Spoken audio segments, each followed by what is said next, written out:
né, amigos. Então eu vou começar de novo. Então, nós estamos começando, né, esse novo momento aqui dos nossos estudos. Estamos com amigos e amigas com a gente aqui. Eu não constranger ninguém, mas se puderem se apresentar, acho que é bem legal para nós.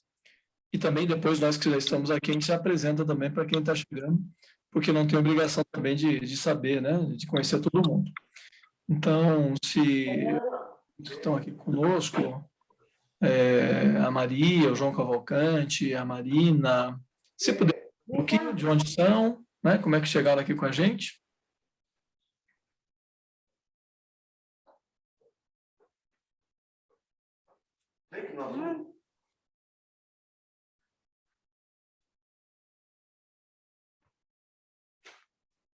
Bom, como eu disse, eu não quero constranger ninguém. Então, vamos lá, vamos seguindo.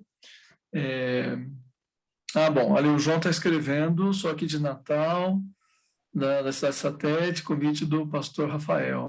Muito bom, João. Obrigado por você ter vindo. Então, tem também o chat aí que pode ser usado, né? Mas tá bom. Eu passo a palavra para o pastor Lucas. Boa noite mais uma vez a todos, meus queridos. Hoje a gente está dando o primeiro passo, né, que de certa forma já foi preparado, né, para nós iniciarmos esse projeto, né, que é o contexto, que também ele faz sentido, né, faz voz a uma necessidade que nós temos visto, né, não somente na nossa igreja, mas dentro dessa relação de ter uma proposta, né, mais participativa do estudo da palavra, né? Por isso, o logo e a palavra, né? Contexto. Então, aqui a nossa intenção é de uma maneira bem dinâmica, né? Também, de certa forma, mais moderna, conseguir expor o texto bíblico. Então, esse ambiente, né, que a gente está criando aqui de maneira também digital, é justamente para que a gente tenha um alcance maior, né? Então, a nossa necessidade não é só na relação institucional, mas da gente ter a disponibilidade, a possibilidade de aprender melhor, né, se desenvolver no estudo do texto bíblico e também, né, a partir do estudo, do desenvolvimento do texto, né, a gente também conseguir inserir outras propostas, né, tanto de discussão quanto de entendimento, né, da palavra de Deus. Então, aqui a nossa função, né, é lógico, a gente vai apresentar os conteúdos, né, e discutir de maneira muito dinâmica, mas também a nossa base de desenvolvimento é a Bíblia, né, é o texto bíblico. Então, aqui a gente vai ter um período, né, de exposição e depois eu creio que a gente vai ter a oportunidade de perguntar, né, de repente ministrar alguma relação, de se ficou alguma dúvida. Então, esses próximos encontros, né, serão no livro de Ruth. Então, é fundamental, né, que, além daquilo que você vai ter exposto aqui, você também leia o texto, né? Tudo faz sentido com o texto bíblico, né? Então, essa nossa relação de aproximação e desenvolvimento a partir da palavra de Deus. Os nossos encontros vão ser gravados, né? E também todas as quartas-feiras, no mesmo link, no mesmo horário, 20 horas, nós estaremos juntos ministrando aí a palavra e esses estudos a partir, né, nesse primeiro momento, do livro de Ruth.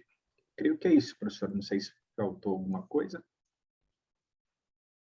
Certíssimo, Lucas. E a gente vai caminhando, fazendo os estudos, né? E eles estarão disponíveis, gravados no YouTube da Igreja Presbiteriana de Tatuí. Muito bem, vamos orar e depois a gente passa a palavra para o pastor Rafael Cavalcante, que vai dirigir o estudo para a gente. Vamos orar. Obrigado, Deus querido, por esse momento, obrigado pelo dia que nos deu, obrigado por agora nos assentarmos ao redor da tua santa palavra para estudá-la, e a oração que te fazemos é que o Senhor nos abençoe com instrução, com direção, consolo, exortação, e que no poder do teu Espírito o Senhor esteja transformando e santificando nossas vidas. Damos-te graças por nossos amigos e amigas que também se chegam a nós. Rogamos a todos eles igualmente a tua bênção abundante. Abençoa agora o pastor Rafael, que nos guiará no estudo, que o Senhor o use de modo profundo entre nós. Nós oramos agradecidos no nome de Jesus. Amém. O Rafael agora determina como ele acha melhor, né, Rafael? Se você vai falar, depois abre, o que é que o pessoal interaja com você, conforme o seu critério. Primeiro, meus irmãos, muito obrigado. É uma alegria imensa para mim estar aqui. Esse foi um projeto sonhado, né? Foi gestado por nós. Nós estamos pensando nele há algum tempo e, graças a Deus, chegamos aqui hoje para, efetivamente, então, unindo duas igrejas que estão separadas por quase 3.000 quilômetros de distância, estamos aqui, né? Graças a Deus. E eu estou me sentindo hoje um pouco naquela posição do aniversariante, que chama dois grupos diferentes de amigos que não se conhecem e agora estão ocupando o mesmo espaço, se conhecendo pela primeira vez. Então, fico feliz de ter o privilégio de poder hoje começar, então, essa jornada no livro de Ruth. Tá bom? Então, como nós vamos gravar os estudos e posteriormente colocar no YouTube, sugiro que a gente deixe a discussão para o final e aí a gente discute de forma mais livre, à medida que a gente encerra a gravação e aí sim fica mais tranquilo para conversar juntos, tá bom? Então, eu coloquei no relógio para não me perder muito no tempo, para também não cansar você. Então, coube a mim a tarefa que eu confesso que não me é tão simples de introduzir o livro. É uma coisa que normalmente eu não costumo fazer, assim, eu não tenho muita habilidade em fazer isso. Normalmente, quando nós vamos estudar um livro aqui em Natal, na Igreja Presbiteriana da Satélite, a gente inicia já diretamente no texto, né? A gente não faz uma aula introdutória. Então, me coube fazer isso, mas para mim foi uma surpresa grata, assim, na medida em que eu estava lendo e estudando, eu comecei a notar algumas coisas que eu acho interessante a gente falar já de início, porque, meus irmãos, cada vez fica mais claro para mim, na medida que eu vou tendo uma experiência com o povo de Deus e com a palavra, que a gente ler e decifrar o texto bíblico não é uma coisa tão simples quanto parece. É óbvio que num certo nível, a Bíblia é acessível a todas as pessoas.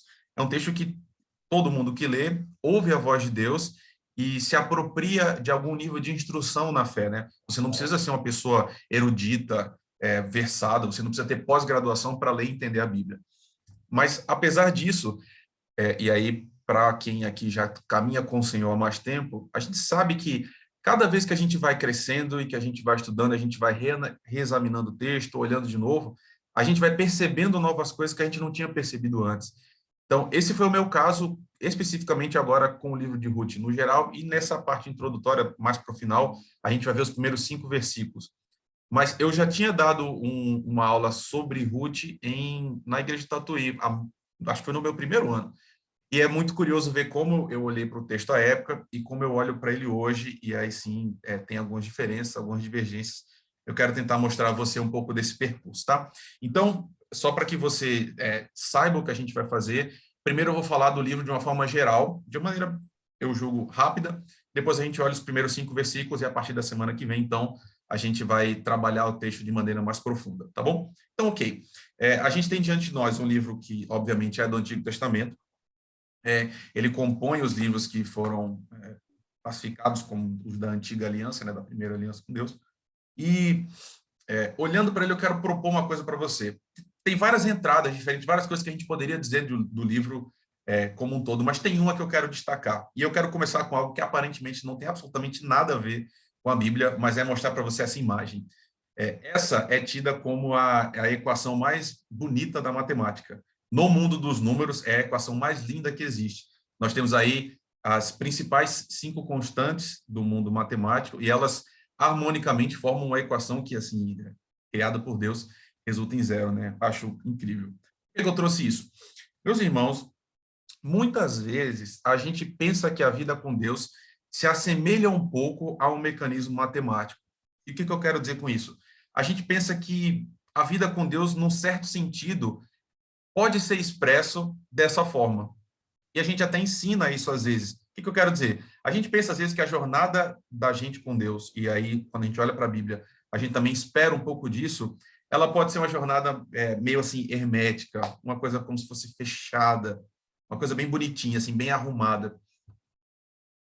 Mas, meu irmão, minha irmã, especialmente quando a gente olha livros como esse de Ruth, a gente percebe que, na verdade, a gente lida com um Deus que é muito mais complexo do que a gente pode imaginar, que a gente pode pensar.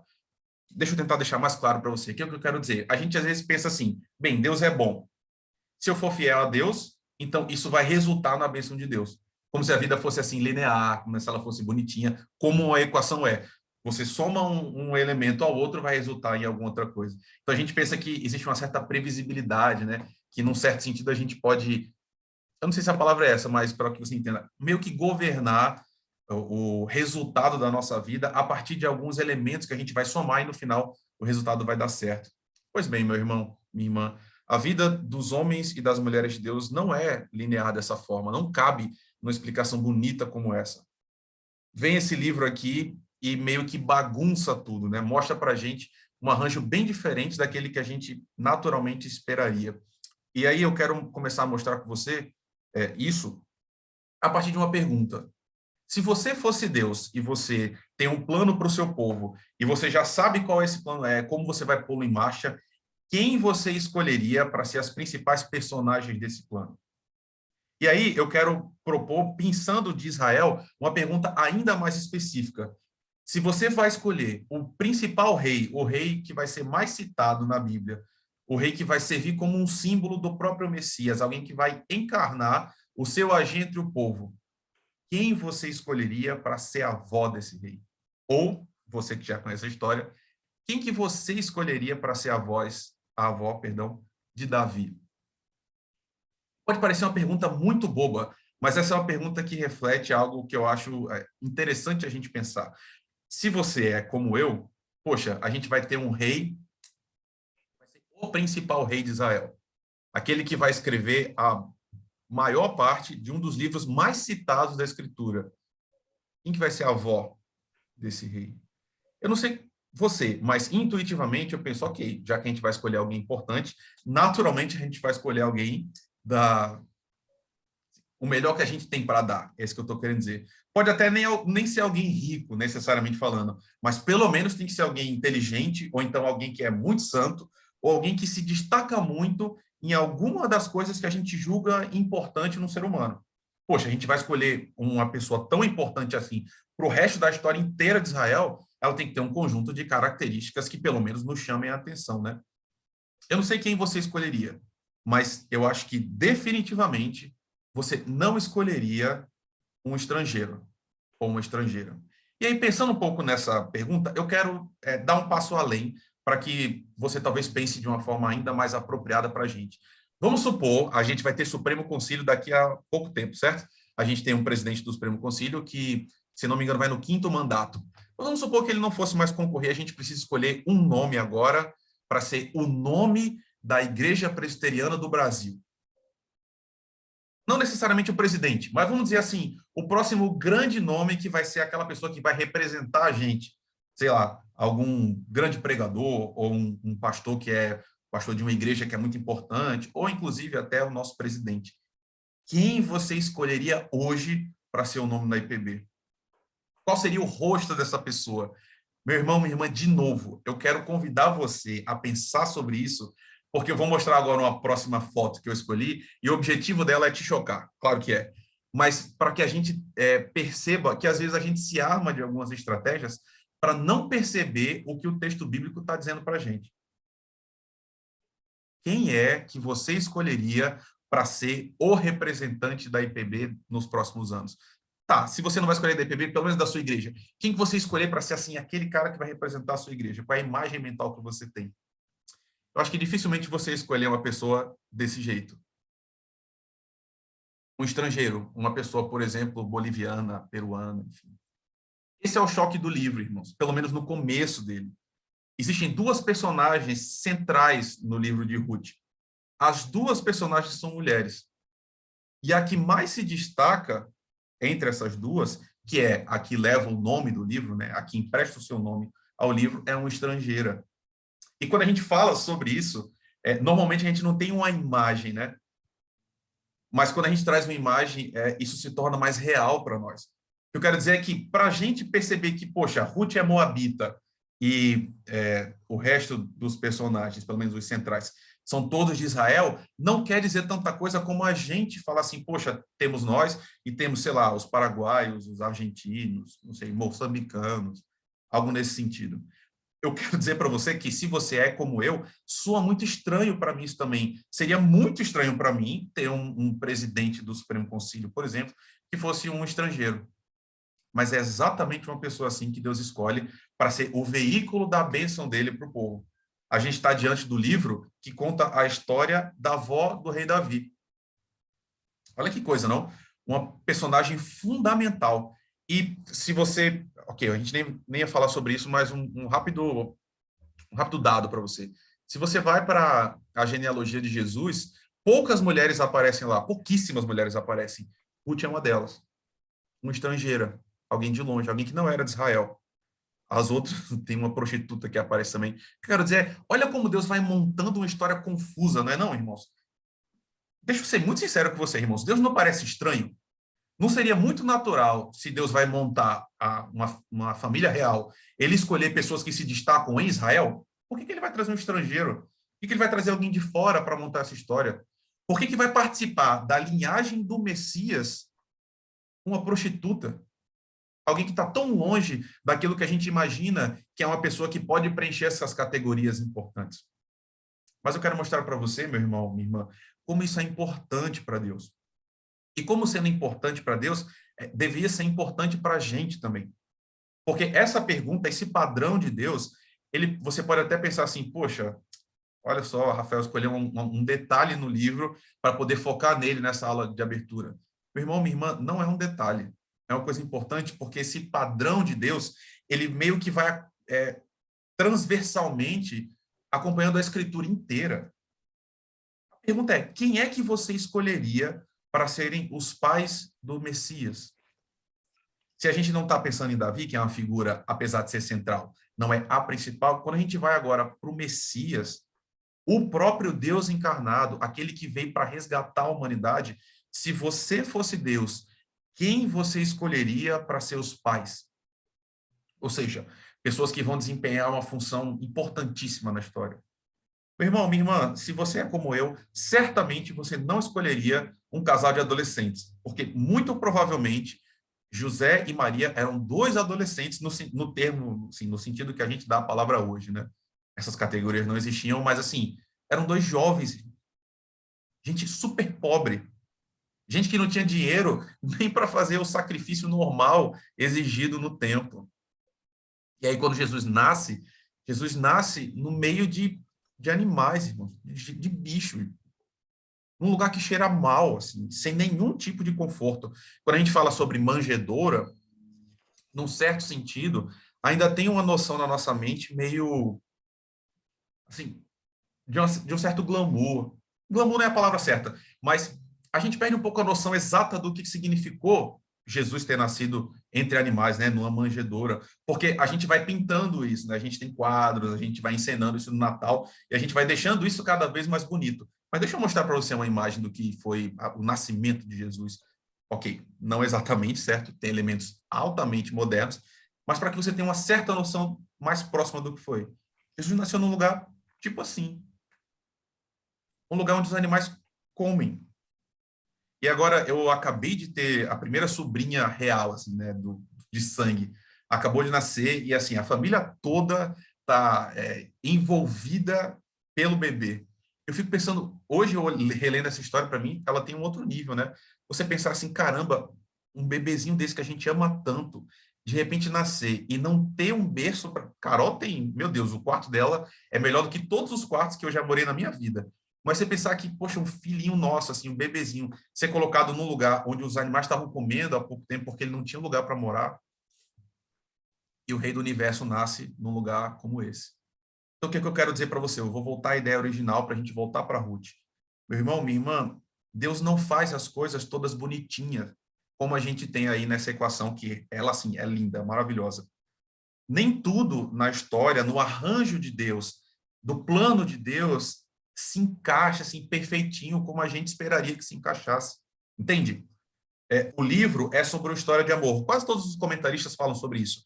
O livro é um livro sobre amor. Beth estava, antes da gente começar, né, nem todo mundo tinha entrado ainda, ela estava compartilhando como o livro é humano, e de fato o livro é muito humano, justamente por isso, porque ele trata de pessoas normais, gente como eu e gente como você.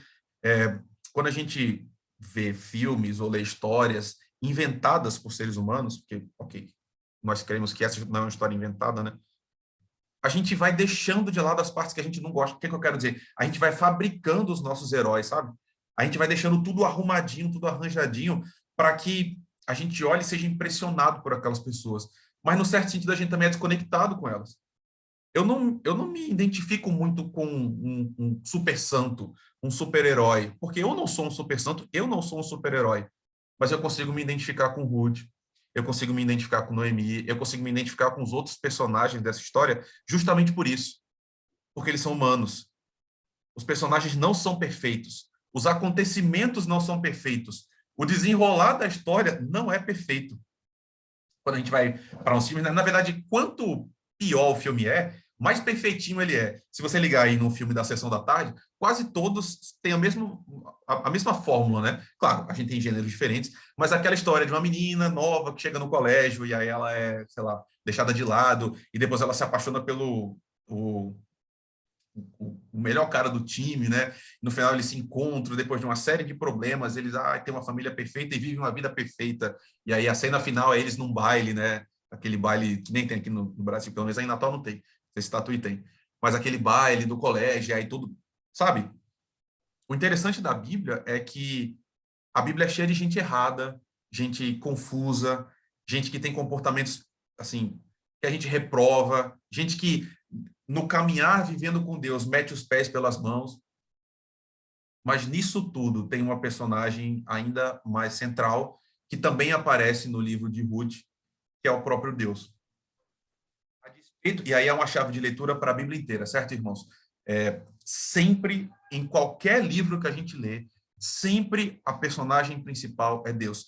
É sempre uma história sobre Deus. Apesar do livro se chamar Ruth, e a gente tem um livro que se chama Esther, por exemplo, em última análise, a história não é sobre Ruth, nem é sobre Esther. É sobre como Deus age através de pessoas como Ruth e de pessoas como Esther. E, meus irmãos, eu não sei se eu estou conseguindo dar o nível assim de profundidade que pelo menos está no meu coração, mas eu acho isso maravilhoso, irmãos. Eu acho isso incrível. Por isso que eu acho a Bíblia o livro mais apaixonante que existe. O que acontece é a confusão humana, a gente fazendo tudo errado, e aí Deus usando o nosso erro, a nossa confusão, para levar essas coisas que a gente vai fazendo confusas, que não conversam entre si, que geram várias notas fora do tom, tudo isso para uma música harmônica no final. Ou seja, Deus dirigindo, né, dessa maneira absolutamente misteriosa, surpreendente os acontecimentos, levando o seu plano a cabo. Eu acho um livro incrível, é uma história maravilhosa e é bonito por causa disso, sabe?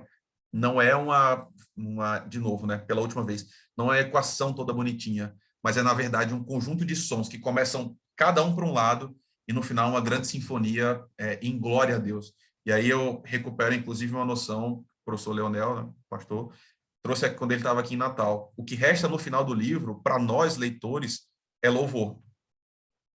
Olhando para isso tudo, olhando para esse livro de Ruth, o que deve gerar no nosso coração é falar assim, meu Deus, como Deus é grande, como Deus é maravilhoso, como Ele é perfeito, porque através de vida de pessoas assim, também confusas, erradas, como nós somos confusos e errados, Deus dirige todas as coisas para o louvor da sua glória. E estamos aqui hoje porque Ruth existiu, porque esses personagens caminharam esses caminhos tortuosos, estranhos e confusos. Você está aqui sendo abençoado hoje pela vida dela, pela história dela, graças a Deus, porque esses livros chegaram até nós, né, irmãos? Então, no fim, o que sobra para a gente é repetir que a Ele a glória, a honra, a força, o domínio, a majestade para sempre.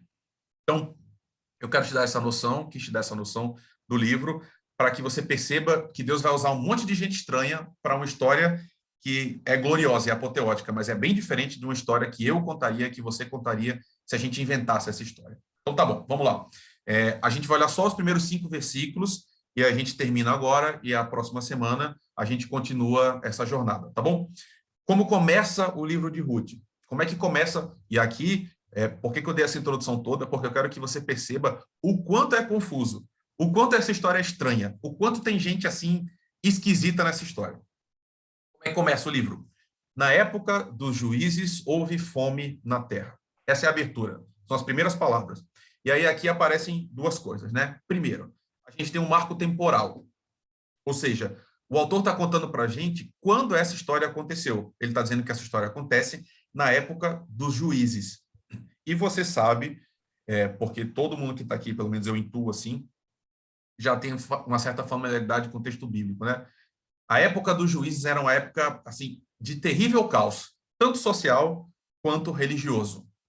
O mote, o refrão, a frase que mais aparece no livro é: cada um fazia aquilo que lhe parecia direito. Não tinha liderança, não tinha alguém para todo mundo olhasse para unificar as ações e os pensamentos da nação. Cada um vivia do jeito que achava certo e cada um fazia aquilo que achava bom. Pois bem, num cenário como esse, os homens abandonam a lei de Deus. Eles sempre fizeram isso. Sempre que a gente decidiu viver pela nossa cabeça, cada um fazendo o que achava certo, a gente abandonou a lei de Deus e saiu vivendo um mundo como a gente achava que deveria viver. Então, num certo sentido, os homens, na época de Ruth, eram os seus próprios deuses. Eles faziam sua própria lei. E aí, o que a gente entende é que, em consequência disso, ou como juízo direto, ou como uma permissão de Deus de falar assim, faz aí o que vocês quiserem. O importante o resultado é fome. O resultado é fome.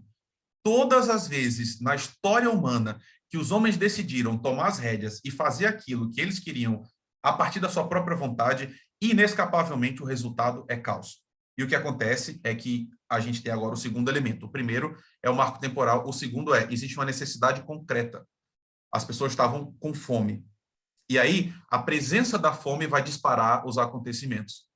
Ou seja, a fome vai reconfigurar essa situação inicial do livro e a partir daí os elementos vão se desdobrar. Então a gente vai conhecer os personagens agora, né?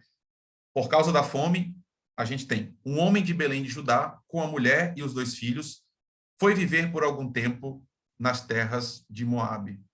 A gente tem, então, um homem, que aparece sem nome ainda. Ele é da tribo de Judá, uma das principais tribos de Israel, e aqui a gente está na cidade onde mais tarde Jesus vai nascer. Muitos anos depois, Jesus nasce em Belém de Judá. E a palavra, né, o nome Belém significa casa de pão. Muitos comentaristas falam sobre isso, e eu realmente acho um dado interessante do texto. Esse homem mora numa cidade que chama a Casa do Pão, o lugar do pão. Mas a gente tem fome. E aqui, talvez, porque é uma sugestão, talvez eu esteja lendo coisa demais, tá? Mas, para mim, esse dado, essa instabilidade entre a terra, onde deveria ser a casa do pão, na verdade tem fome, quer mostrar que a gente está numa ruína total. É um símbolo de como as coisas estavam erradas em Israel como todo, como a nação inteira. Onde devia ser a casa do pão, o que existe é fome. Em outras palavras, está tudo ao contrário. A desobediência do povo destruiu tudo. O reino dos homens, no final, só gerou desgraça, que é o padrão que a gente vê desde a primeira página da Escritura. Eles estão na casa do pão, mas existe fome. E aí, então, a pergunta é, o que a gente faz? O que esse homem deve fazer? A fome está severa na terra. Qual é a decisão? Como resolver isso? Pois bem, muitos comentaristas, muita gente que lê esse texto fala assim, poxa, esse homem errou, porque ele sai de Israel, ele sai fugido para buscar outros lugares. Eu até entendo esse raciocínio, mas em outros momentos da Escritura, Deus também usa relocações com um propósito específico. Se você lembrar bem, Jacó sai de Israel para ir morar no Egito, por causa da fome também. E não tem uma indicação que isso era em desobediência a Deus. Quando Jesus nasce lá na frente também, ele também precisa ir para o Egito para fugir de uma situação instável. Então, não necessariamente esse homem está sendo infiel saindo de Israel. A gente não sabe.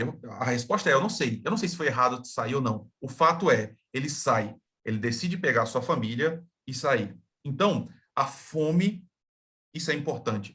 A fome, ela leva a família para morar com os inimigos.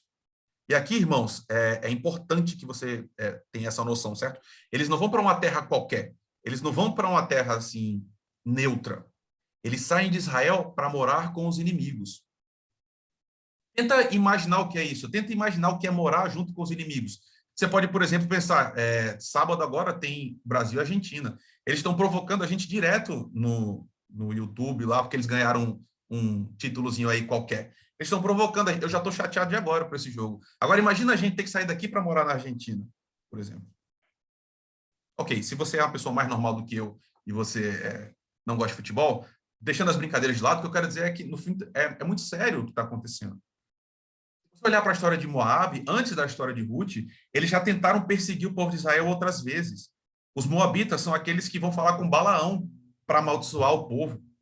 Então, note, é um povo que, de fato, queria exterminar o povo de Israel. E agora, o que a gente tem diante da gente é realmente uma família de refugiados. A gente não tem refugiados apenas de guerra. Olha só como o texto é atual, não, irmãos? Como o texto é vivo hoje. A gente tem uma família que precisou mudar de lugar, fugindo de uma situação instável. Não era uma guerra, mas era fome. E eles precisam buscar refúgio com os inimigos. Então, eles estão deixando toda a vida para trás, para ir buscar comida, para ir buscar uma nova configuração. Então, pense bem, irmãos, isso é uma situação absolutamente humilhante. Em primeiro lugar, ela é humilhante. Segundo, ela é dolorosa. Ela é terrível, irmãos. Até porque quando você sai da sua terra para outra, você deixa tudo para trás, né? Um comentário de passagem. Eu leio com uma frequência razoável depoimentos sobre o Holocausto, né? Judeus que passaram pelo Holocausto. E eles falam que uma das coisas mais dolorosas era a chegada nos campos de concentração, porque você perde aquilo que faz você ser você. Você perde suas roupas, você perde seu cabelo, você perde suas joias, você perde os seus bens. Então, assim, aquelas fotos de família, o livro, tudo aquilo que faz você ser você, você perde. E numa condição de refugiado é parecido com isso. Você tem que ir para outra terra. Você perde aquilo que faz você ser você. Imagina, a sua casa tem a ver com sua identidade, aquelas suas coisas, seu guarda-roupa. Eles perderam tudo e foram morar com os inimigos. Então, o texto continua dizendo para a gente, o homem chamava-se Elimeleque. Sua mulher, Noemi, e seus 2 filhos, Malom e Quilion. Eles eram efrateus, de Belém de Judá. Ou seja, eles moravam em Belém, eles eram de Belém. E aí eles chegam a Moabe e lá eles ficam. Nesse momento, existe uma certa esperança, certo? Toda vez que alguém reloca, você vai para um lugar em que você espera que as coisas vão melhorar. E aí, a primeira coisa que acontece é uma coisa negativa. Morre Elimeleque, que é o pai. O pai morreu. Então, ela fica sozinha com os 2 filhos. Aquilo que, no começo, estava ruim, começa a ficar ainda pior. A família perde o arrimo, né? O esteio, a âncora. Ela perde a fixação, aquela pessoa que é a liderança, que é um senso de estabilidade. Começa um momento ainda maior agora de instabilidade e de incerteza, só que tem um elemento ainda pior, que é o luto. A família está em luto, e longe de Israel. Lembra bem, né? O que acontece é, os filhos, eles se casaram com mulheres moabitas, uma chamada Orfa e uma chamada Ruth. Aqui, você percebe uma certa gangorra, né? Eles estavam muito mal em Israel, vão para Moab, as coisas começam a melhorar um pouco, mas aí Elimeleque morre, muito ruim. Só que aqui a gente tem uma ascensão, as coisas melhoram. Os filhos conseguem casar, eles estão gerando novas famílias. Mas, se você lembra bem, isso vai contra a ordem de Deus, tá? Eles estão formando um casamento, né, uma família com mulheres estrangeiras. Se foi um erro ou não ter saído de Israel, a gente não sabe, mas certamente começar a criar família com mulheres estrangeiras é um problema a princípio. Guarda esse a princípio, daqui a algumas semanas a gente volta a ele, certo? Mas, de novo, as coisas estão começando a se refazer. Então, ótimo. É meio que dá para começar tudo de novo. A confiança volta a crescer. Novos dias melhores podem vir. E aí vem, então, o golpe final, né? O texto derradeiro de hoje. Depois de terem morado lá por quase 10 anos, morreram também Malom e Quilion, que são os filhos. E Noemi ficou sozinha, sem os seus 2 filhos e sem o seu marido. Aqui são 10 anos, irmãos. 10 anos. Imagina que são 10 anos. 10 anos atrás, 2012, certo? Olha como o mundo era diferente. Onde é que você estava em 2012? O que estava acontecendo na sua vida? 2012. 10 anos. 10 anos de desterro, 10 anos de exílio, 10 anos longe da sua terra. E aqui as coisas só pioram. Porque, lembra, eu falei de momento de ascensão, né, de descenso, mas, e aí é de se esperar, né? A história não é linear, nem para mal, nem para bom. Mas, se você pegar a história num todo, se você olhar a reta, a régua ou a curva do dia zero que eles decidiram sair até esse dia 10 anos depois, a coisa só piorou. É só caos, só dor, só sofrimento. Longe da terra, eles já tinham perdido identidade, tinham perdido amizades, perdido vínculos, perdido templo, perdido adoração, perderam a própria casa, os bens. Agora eles perdem, essa mulher, na verdade, né, perde toda a sua família. E meu irmão, minha irmã, é muito difícil para a gente, para não dizer praticamente impossível, entender o que significa ser viúva nesse tempo, irmãos. Porque com toda a nossa desgraça moderna, ainda assim, a gente tem uma série de proteções humanas hoje que não deixam as pessoas vivendo uma miséria absurda, total e completa. Não é o caso de uma viúva em Israel, e aí, no caso aqui fora de Israel, nessa época, né, irmãos? Algumas viúvas, quando ficavam viúvas e sem filhos, porque os dois homens morreram, era realmente uma sentença de morte de verdade. E eu estou tentando falar isso para você da forma mais objetiva possível. Era mais ou menos como assim, olha, a sua vida agora acabou. Não tem mais chance de você se refazer. Essa mulher perdeu tudo, absolutamente tudo. A imagem que fica de hoje é essa. Essa é a imagem da vida de Noemi. Só que a gente está vendo 3 caixões aí, só que a gente pode acrescentar mais um caixão novo, que é o dela própria. Não existe em concretude, mas existe virtualmente já. É como se essa mulher sentisse a morte rondando a si própria o tempo todo. Ou seja, acabou a esperança. Terminou tudo. Não tem mais jeito agora. A vida chegou no fim. Não existe mais qualquer esperança. É o fim de tudo. E aí, olha só como eu falei para você lá no começo. Essa é uma história completamente estranha. Não seria o nosso roteiro da história da avó de Davi, certo? Onde é que está Deus nessa história toda? Onde é que está o amor? Onde é que está a fidelidade? Onde é que está a compaixão? Onde é que está a graça de Deus? Onde é que está Deus nisso tudo? Lembra, meu irmão, minha irmã, por favor, esse dado é importante. Não é 2 meses. O tempo. Elas não passaram 1 ano, 2, são 10 anos de sofrimento. 10 anos sofrendo. 10 anos não vendo a mão de Deus. 10 anos vendo as coisas desandarem. Como é que você ficaria? Como é que eu ficaria? Como a gente espera que um personagem real, um ser humano real, vai reagir? Será que esse é o fim da história mesmo? É aqui que a gente para. Semana que vem, então, a gente vai continuar essa história. E agora eu vou abrir para todos nós conversarmos juntos, tá bom? Só um minuto, eu vou fechar aqui.